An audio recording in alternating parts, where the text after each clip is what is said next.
as much as I would love to take credit for arranging the conversation you're about to hear, the first inspiration for it came to me, like it did for many of you, reading a story on golf.com about the loneliest golf club in America. It's called Bald Eagle Golf Club, and it is somehow magically situated in America, but every route to get to it requires you to drive through Canada.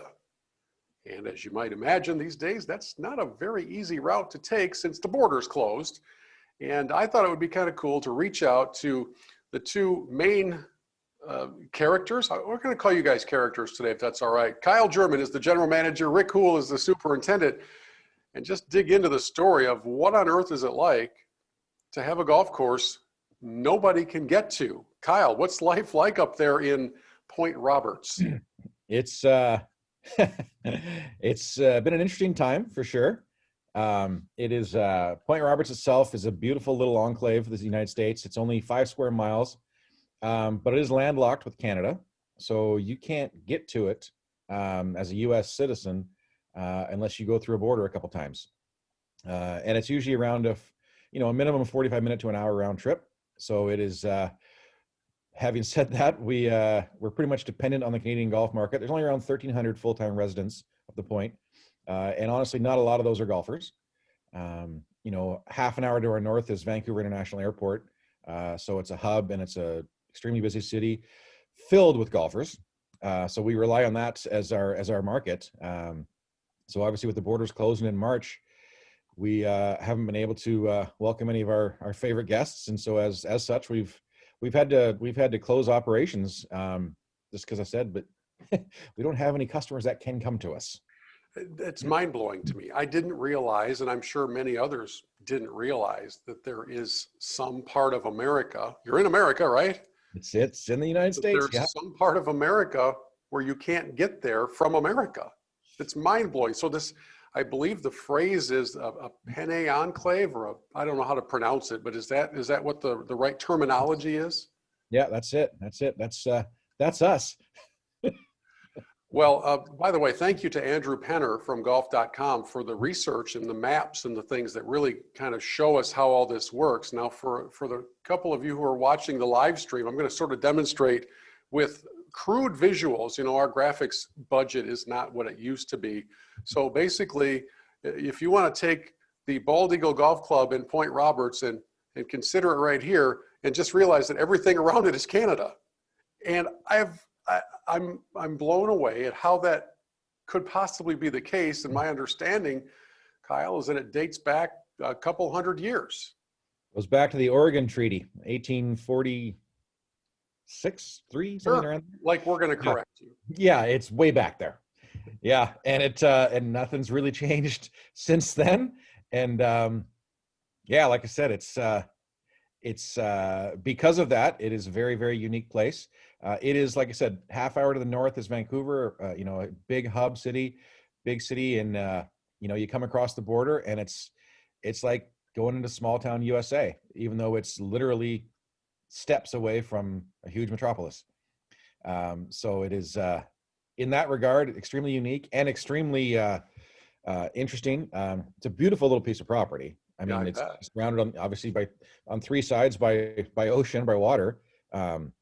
It's beautiful, very quiet, serene. Like I said, there's not one stoplight. We got a few stop signs, but no stoplights. So that right there will tell you how small town feel it is. Well, let me bring Rick into the conversation, because otherwise he's just looking like a cover model for John Deere equipment there in your shop. He plays that role pretty well. Rick Hool, how are you? The superintendent there at Bald Eagle Golf Club. I'm great, thank you. Rick, before we talk about the golf course itself, kind of help color in more of the picture about what Point Roberts is like. There have to be some businesses that are also impacted, although maybe most of them serve the local community. Is there any other business that's not a grocery store or a gas station that's being shut down like you guys are? Well, the grocery store is open and the gas stations are open, but that's about it. Nothing else is. We have one bar that's open on Saturday night for takeout. But yeah, nothing. So even though there's this quiet little enclave out there in the great Northwest, you're still under the same restrictions that a lot of us are, where you're Yes. takeout only and all that stuff, right? Has COVID come to Point Roberts? No, no, it hasn't. I don't know how it could. Nobody can come to Point Roberts. I'm not I sure know. how I COVID know. can get through. So, Rick, I think the question from a golfer standpoint is, what is it that you're doing at the golf course? Obviously, we all know you can't just let it go or you'd never get it back. But what's it like day-to-day maintenance-wise? Well, Mother Nature rules what I do. Like we had a windstorm the other night, so I'm cleaning up debris, a couple of fallen trees. This time of year, I get to work on bunkers, clean them up because I didn't have time during the summer because grass was growing in the fall, and I was maintaining the greens mostly, keeping it at winter height. So that was great because it took less stress and less water to keep it healthy, and the disease resistant was less.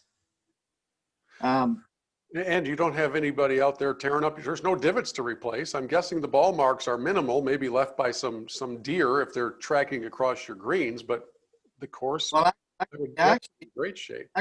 yeah, actually, I do have golfers out here, local golfers that want to play, but I told them, I said, you want to play? You got to help me. So they cut grass. They take care of the rough. I just left everything at 2 inches after I found out that this pandemic was going to last a long time.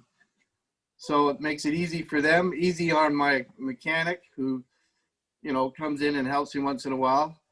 So all I got is rough mowers out there and triplexes for the greens. So maintenance is less. Yeah, and Bill, it's worth noting that Rick's doing this all on his own. He's been the only person working at the golf course since middle of March.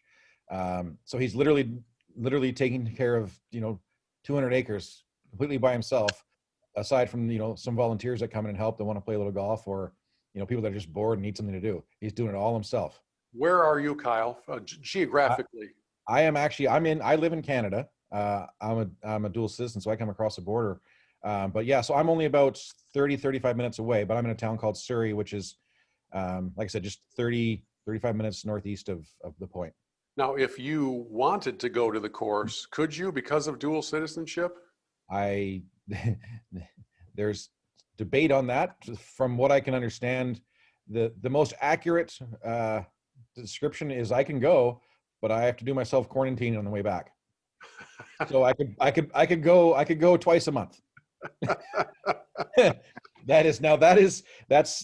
have asked a couple different times, and sometimes you get different information at the border. But I have heard that a couple different times, so I'm sticking with that. Yeah, so that's my situations. Like I said, I could go, but I have to quarantine on the way back. It's an understatement to say that we are truly in bizarre times, my friends. That is very true. And meanwhile, Rick is like Kevin McAllister in Home Alone. He's just got the place to himself and trying to you're kind of running the show, Rick. So how many times in these last months have you just gone into Kyle's office and just put your feet up on the desk and said, I can run this place better than this guy. I don't need any help. That's right. Every morning I do that. I got a bottle of scotch there. No, just kidding. Well, what's it like? What is it like though, being the only staff member at a golf property? I mean, I went to your website, the Bald Eagle Golf Club website. It's a beautiful looking property.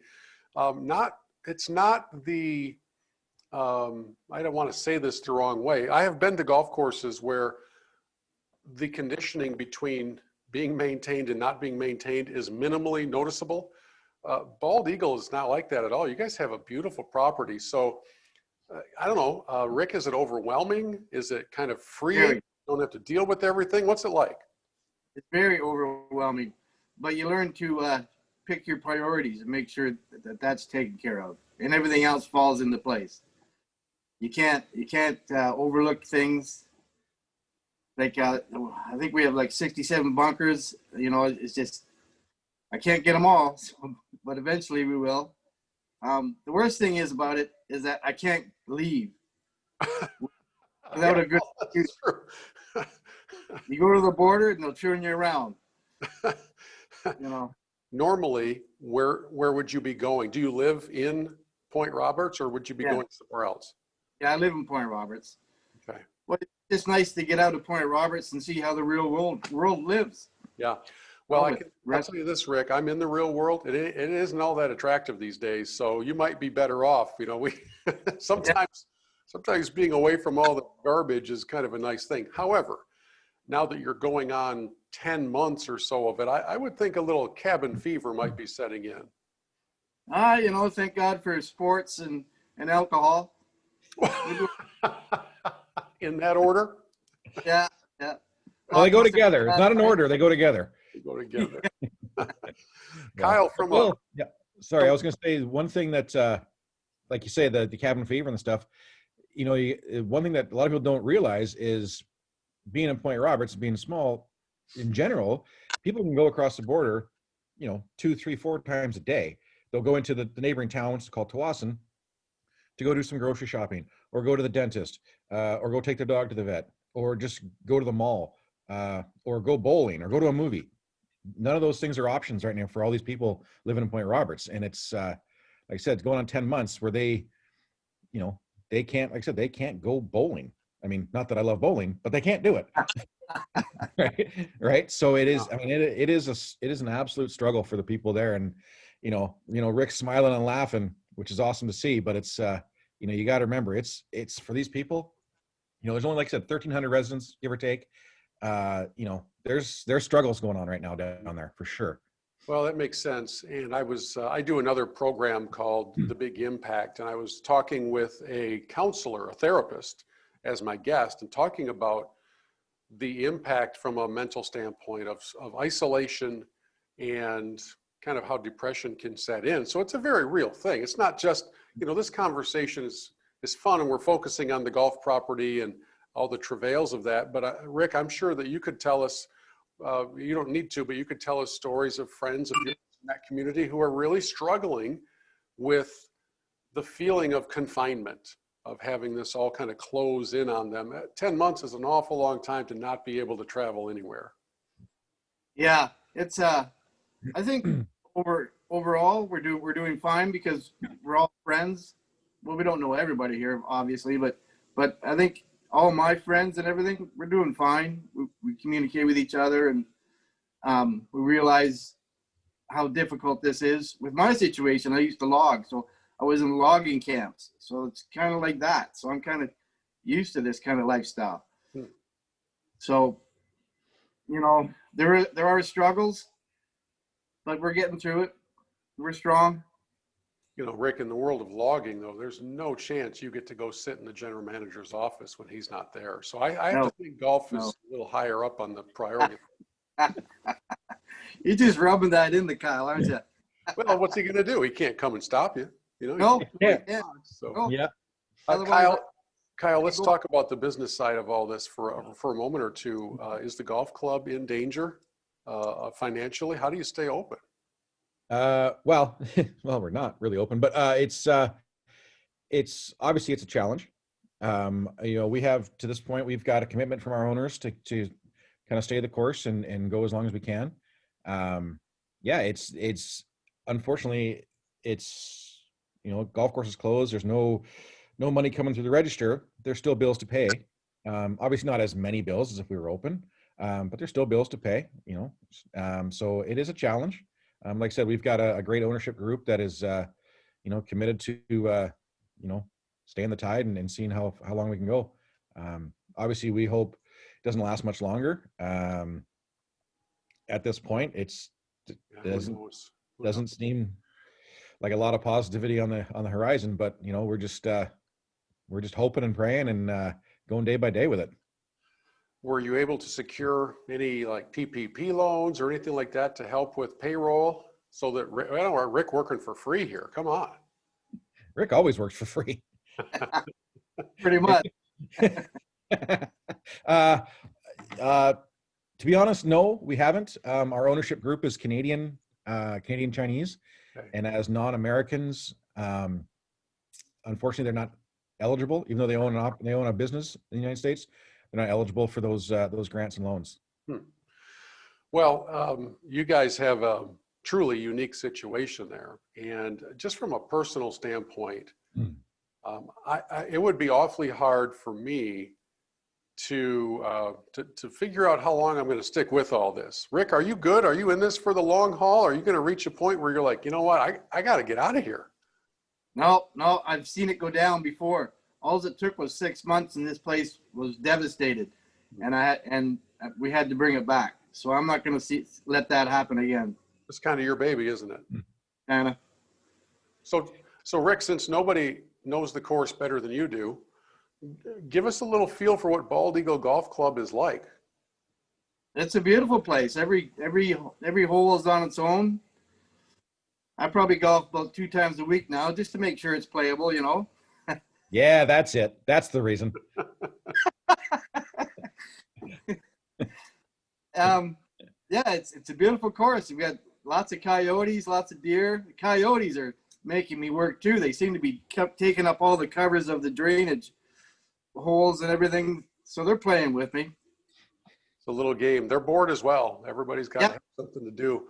And Kyle, during normal times, which we haven't been in for a while, but during normal times, what are green fees at Bald Eagle? We go 45 and 55. So 45 weekdays, 55 weekends. So for our market, it's very, very reasonable. Like I said, up in the Vancouver market, there's 30 or 40 options within 45 minutes of us. So it's a competitive market, but there's lots of courses that are so that's 45, 55 US dollars, right? So everything else is in Canadian, but a lot of our competition is in the 70 to 80 to 90 range on the Canadian side. So we're very competitively priced. Our customers enjoy that, and they mention it as a way for us not to change them too much. It's good value for the money. Like I said, we're very fortunate that our golf course is a really, really, really good product. Yeah. We got Rick and his crew when they're out there. They do a tremendous job, and the product itself it's fantastic. So we have the small town vibe. And as Rick said, the way the course is designed, you almost always feel like you're on your own. It's carved out of the forest. So every hole kind of feels like you're out on your own property. So that is a thing that people really, really enjoy. Well, in a perfect world, and I know we don't live in one of those, but in a perfect world, there would be some sort of a resolution to this unusual and unprecedented landlocked situation where at the border, somebody's got a golf pass or something and they can come in and out and they got to do a 24-hour tour, whatever it is. I know it's not going to happen. Yeah. But in a common sense world, that's where it would be. And I also realize that as we're talking in January, it's not exactly peak season, but if this doesn't get better by late spring, when you really need to get some revenue through the doors, and that's going to be awfully tough once again. So here's hoping for the very best for not only the club, but for the two of you and everybody who's associated with it. I'm blown away by the fact that part of America has no access to it except through a foreign country. You're used to that by now. The golf.com story opened up a lot of people's eyes to it as well. So I really appreciate you guys taking a few minutes to share with us what it's like on the inside. Yeah, of course. Anytime, Bill. Yeah. Thanks for having us. Yeah. Rick's literally got nothing else to do. No. He's going to go chase some coyotes. Probably a good idea. Hey guys, thank you so much. Stay safe up there. We wish you the best. Thanks, Bill. Appreciate it.